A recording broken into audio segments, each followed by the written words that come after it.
Okay, let's go.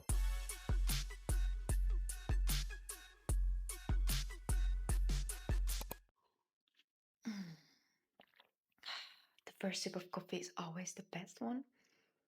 Love it. And this is what I eat in a day to lose fat and tone up intuitively. You've been asking for this, you've been waiting for this, so here it comes. A little backup story for those who don't know yet. So for 10 years, I struggled to get into my dream shape. I tried so hard and nothing worked. I used to track my macros and calories, first to eat as little as possible to cut calories, to lose weight, so I ended up eating like 500 calories a day, and then later I started to track my macros and calories to hit my daily requirements so I could build muscle and that way lose fat and tone up. Both didn't work. I was either starving myself or stuffing myself. I considered it too obsessive and too limiting. I figured this cannot be it, so I stopped tracking my macros and calories, and boom!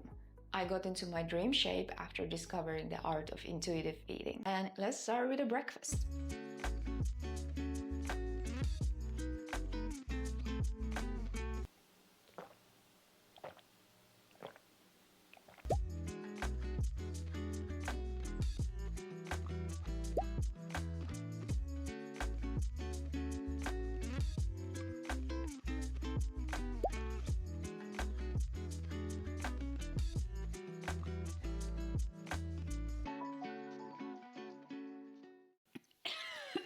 This time my morning coffee almost killed me. So as you saw, I start my morning with a glass of cold water, not lemon water or something else, just a pure water, filtered water actually. Because if I drink lemon water first thing in the morning on an empty stomach, I feel like my stomach is gonna burn. Some people say that they cannot drink cold water, so instead they prefer to drink room temperature water, and that's totally fine too. Just do what works for you. I personally figured out that just a glass of freaking cold water wakes me up, it gets my system working, the juices flowing, it helps me to get rid of this morning puffiness and water, and it also helps me to wake up my brain too. So that's why I drink cold water, followed by a cup of coffee. Yes, on an empty stomach. It's not really recommended to drink coffee on an empty stomach, but you know, some habits are there to just give you joy in life instead of be just healthy. So it's breakfast time now, so let's make some breakfast, and surprise, surprise, it's gonna be eggs. So one of the most important health things I do is when I cook my food, I always cook it on a stainless steel. I know a lot of people say that they hate using stainless steel, especially for eggs, because they feel like they lose all their eggs for the pan. But if you just know how to do it, you will never go back. So let me show you how you actually use your stainless steel without losing your eggs for the pan. First, you just want to heat the pan to the max, and you know that it's ready when the water starts dancing on it. I will show it to you very soon what it means. Now we just have to wait for a while, but while you're waiting, you can prepare other things for the breakfast. So let's do that. Let's take some mushrooms. Wash them first. I have 2 mushrooms left, so it's gonna be a bit, not many.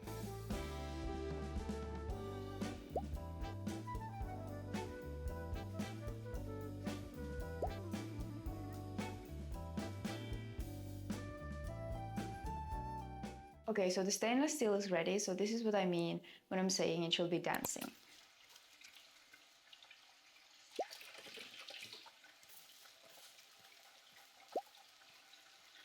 Take it off the heat and lower the temperature and leave it here for just a couple of seconds. And after waiting a bit, you can use it.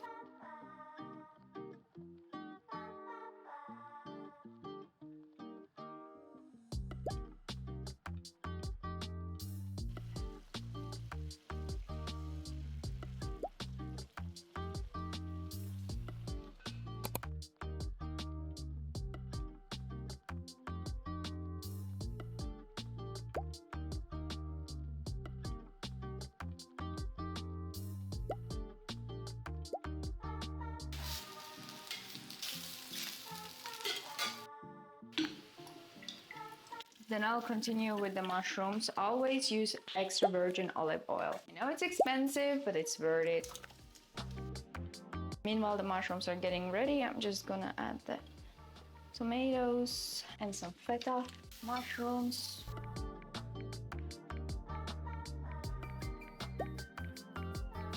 And one more thing I'm gonna add for myself is smetana. I just have to have it everywhere. Yeah, yummy, yummy. In my tummy. And we're still missing some bread type of a thing. And let's talk about the deal with bread. When it comes to bread, there's a lot of misconceptions that bread is unhealthy, and if you want to lose weight, you need to cut it out. And here is the truth. Yes and no, because not all bread is made equal. Back in the days, I used to be so terrified of bread because I thought if I eat it, it's going to make me fat. But luckily, those days are far behind because I learned about what bread you can eat and what better not. Here's the thing with bread that you need to know about. Indeed, a supermarket bread is quite a mixture of stuff that has no real added nutritional value. Basically, it's just empty calories, harming your health and gut, because most of the supermarket breads are made of seed oils, emulsifiers, preservatives, and dough conditioners. It's not meant to be human food, therefore it can cause many different problems. Supermarket breads can contain 20 different ingredients, whereas a real bread is supposed to have only 4 ingredients. Flour, water, yeast, maybe some salt. Whereas this one here has, well, luckily it has flour here because some of them don't even have flour. But here it has rapeseed oil, emulsifiers, preservatives, and dough conditioner.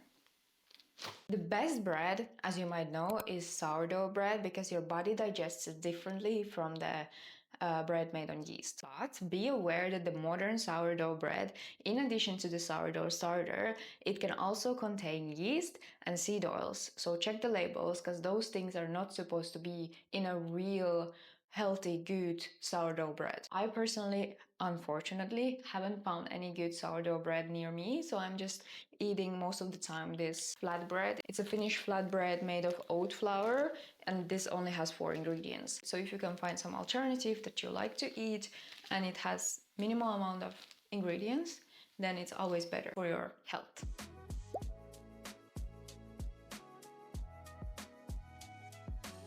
Ta-da! And this is what I ate for breakfast. This is my masterpiece. I need to hurry up a little bit because filming this took a little longer than I expected, and my friend is waiting for me. We agreed to go on the beach together with her and her son because the heat wave finally came to Finland. It's really warm outside, and yeah, I'm late. I don't know if you can hear it, but there is like horrible noise outside because they have some renovation there. They're literally making a hole into the ground, so it makes a very, very big sound. And that's gonna be for a month. Every morning, actually from 7 to 10, 7 a.m. to 10 p.m. I actually wanted to have strawberries too. I wanted to make like some strawberry thing, but I really don't have time for it because my friend is going to be really, really upset with me. So I guess I have to do it for lunch.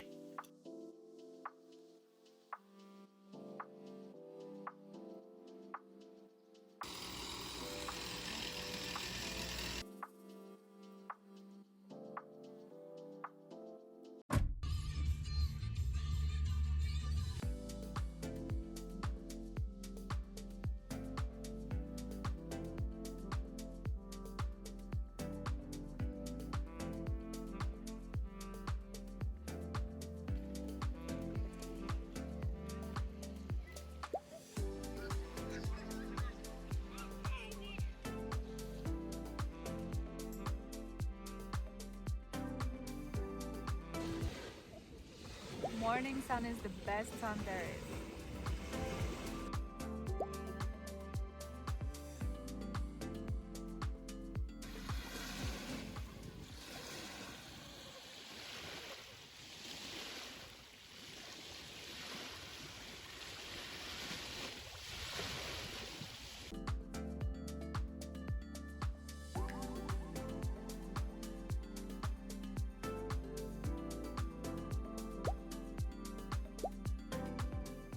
Okay, I'm back at home and I'm just gonna make myself a quick snack and then I go back to the beach because the weather here in Finland, the summer is really short, so I want to take everything out of it. So let's prepare the snack now. For a quick snack, I'm having buckwheat crackers. It's this one is a really good brand. It's clean and it doesn't have anything extra in it. And I'm just gonna have them with cheese. Blue cheese, I'm a blue cheese lover. It doesn't really have any nutritional value really, but it's just tasty. The buckwheat cracker will compensate. If you don't like blue cheese, you could also use brie or cottage cheese also. And then I make the second one with just Gouda cheese, Gouda cheese, I don't know what's the correct pronunciation. And then I'm gonna have an apricot. I do wanna add some basilica here, like that. All right, the snack is ready. I'm not even gonna bother to sit down or take a plate because this is really quick snack. Actually, they say you should never eat while you stand. Oh, Laura is receiving all the food today. Hey, I need a paper. This is very yummy. Usually in Finland, this is my personal opinion, the fruits are not so tasty because they like collect them when they're still green and then send them to Finland.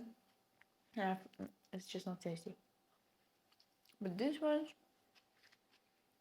are ripe. I'm gonna give one to Rick too. Actually, I'm gonna have another one too because they were so tasty and juicy. This is getting messy. See ya on the beach.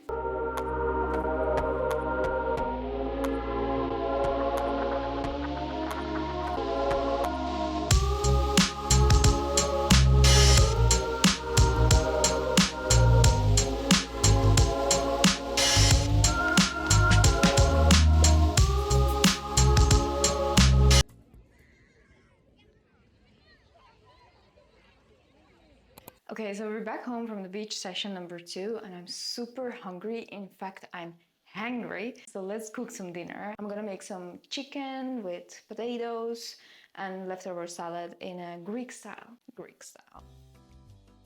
So I have the chicken here. I'm going to marinate it. I'm going to make a Greek marinade. And this is for today and tomorrow. I'm adding a bit of rosemary, oregano. I just go with the feeling. I don't have really measurements. Some salt, and then a lot of garlic. And then olive oil. Looks like this, and then I'm just gonna mix it all. All right, and I'm gonna leave it here for 10 minutes. And while it's marinating, I'm gonna prepare some potatoes. I'm gonna make them in the oven. So I'm just gonna cut them first into small slices. I eat potatoes always with peels because peels have the most amount of nutrients in them, but you just have to make sure that they are very well washed. Then I'll put them on a sheet pan.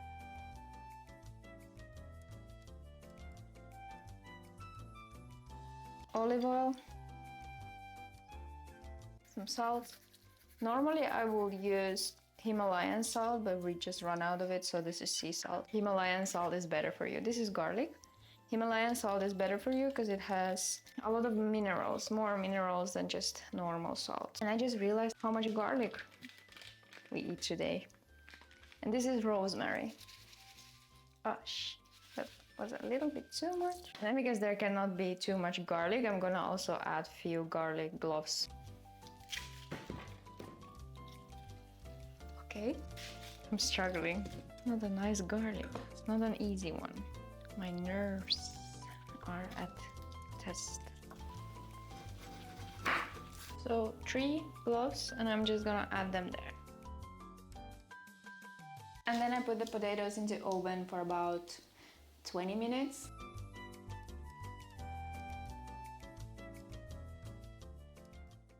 All right, now it's time to make the chicken. I already preheated the pan as I showed you in the morning how to do that, and I'm just gonna cook it. Forgot olive oil. So a bit of olive oil there too.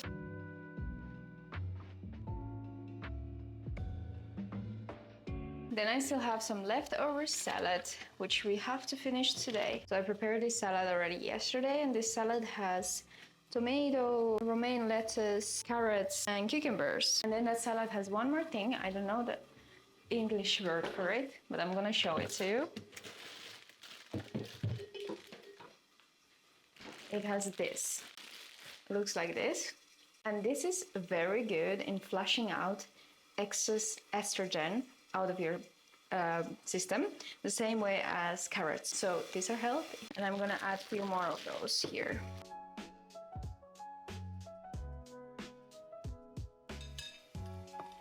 Yeah, I'm gonna add a few more things into the salad. Gonna wash it first.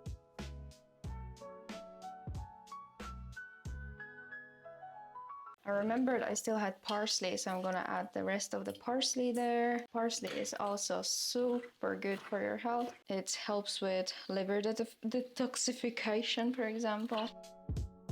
That was, by the way, already pre-washed, in case you were like, ew, don't you wash it? All right, now we mix it well. Add a bit of salt. Mix it again.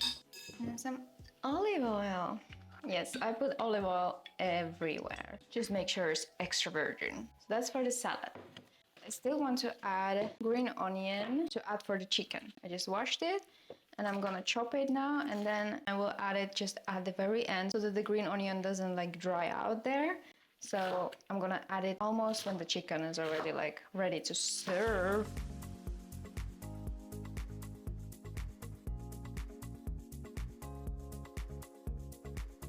I always cut it here in half so I can see is it ready, like is it cooked fully from inside. Otherwise it's a bit scary to eat chicken. And now is a good moment to add this green onion and then let it stay there for a while still. Let's also see what's up with our potatoes. Okay, now is a good moment to flip them.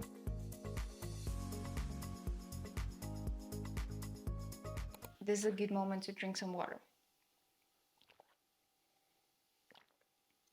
When it comes to drinking, I actually just drink filtered water, coffee, and sometimes milk. And also, it's not like I drink 3 liters of water a day. I just drink when I'm thirsty. It's not like I'm tracking that I need to now drink 3 liters of water every day, otherwise I'm gonna get so dehydrated. No, I just drink when I feel like, okay, now I'm thirsty, and then I don't drink when I feel like I'm not thirsty. Because same as with food, I don't believe into tracking calories or macros. I believe that our bodies are smart enough to give us signs what to eat and when. So that's why I also believe into intuitive eating, because that's also what's given me the greatest results. However, I track vitamins and minerals. So for example, how much I got zinc, iron or magnesium, etc. I just believe that tracking micronutrients makes just so much more sense than tracking macros. Because for example, if you're tracking macros, so protein, fats or carbs, it doesn't still guarantee that you get enough of micronutrients. At least when I was tracking my macros and calories and I was super focused on getting enough protein, I was eating chicken, low-fat quark and some salad. I thought I was being healthy that way, but turned out I was depleted in certain micronutrients. Now with this being said, it's important to know that I don't track micronutrients obsessively, so that I track every gram of something that I ate. No, I don't do that. Instead, I just eat whatever I want during the day intuitively, and then at the end of the day I try to remember my meals and I put them into ChatGPT. I write them out there, and then ChatGPT does an analysis for me that what did I get enough and what did I didn't get enough, and that way I know what's my micronutrient intake. And if I notice that okay, some micronutrients I'm not getting enough of them, I'm trying to then add them more into my diet. For example, my constant issue is iron. I'm very often low in iron, but also zinc and vitamin B6. So I try to add them more into my diet. I prefer to get my vitamins and minerals from a natural food instead of a supplement, because a supplement is still a synthetic product and natural is always better. But with this being said, I still sometimes supplement, especially when it comes to iron, because iron is so hard for women to get. If you're a woman in a reproductive age, so you have your periods, you need 18 milligrams of iron every day. And let me tell you, it is super hard to hit that goal every day, because just for your understanding, beef, 100 grams of beef has 2.6 milligrams of iron per 100 grams. And the only food that actually has enough of iron to like give us is liver, beef liver. That would have 17.6 milligrams or 17.9. Anyways, it's around 17 milligrams per 100 grams. But I cannot tolerate the taste of liver. So the only option for me is to supplement it, because otherwise I really can't get enough of it. But I don't do it all the time. I do it periodically, because if you get too much iron, it is also harmful to your health. It is always better to know what you're supplementing with and why, and do you actually need it.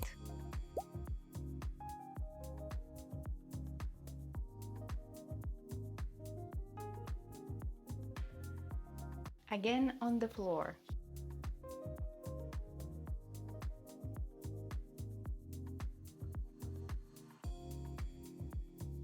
I don't always eat this much salad. It's very hot outside, so I'm craving a lot of salad. And then the cherry on top is, of course, smetana. So it's like sour cream.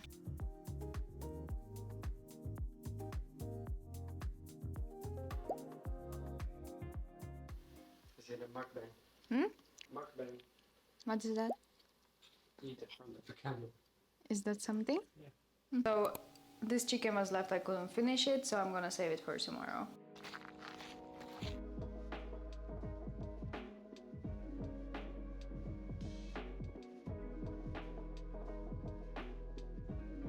Then I'm still having one evening snack, strawberries with yogurt. I'm gonna add some coconut sugar on the strawberries, because coconut sugar doesn't spike your blood sugar that much.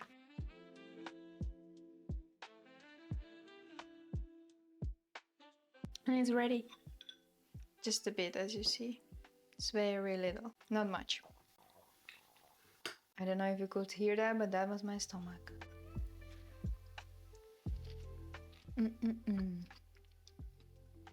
Strawberries and coconut sugar is amazing. I hope I would have had Greek yogurt instead of just natural yogurt. Greek yogurt is always 100% better. 100 times better. This is a bit weird, but every evening I take 2 teaspoons of ground flax seeds. Why? For omega-3s, to get enough omega-3s. The thing is that omega-3s are super important for us, especially in the Western countries, because the Western diets contain way too much omega-6. But the thing is with these omega-6 and 3s is that they need to be in a correct ratio in your body, otherwise it's going to cause inflammation in your body. And the correct omega-6 to omega-3 ratio will be from 1:1 to 4:1. But the modern Western diets, the omega ratios are like 17:1, if not more, which is way too much. But 2 teaspoons of flax seeds, ground flax seeds, could fix that. Alright girls, these were the meals for today. I hope you enjoyed it. If you want to lose fat and tone up, in this video I share 15 swaps that will help you to do so. So watch it next.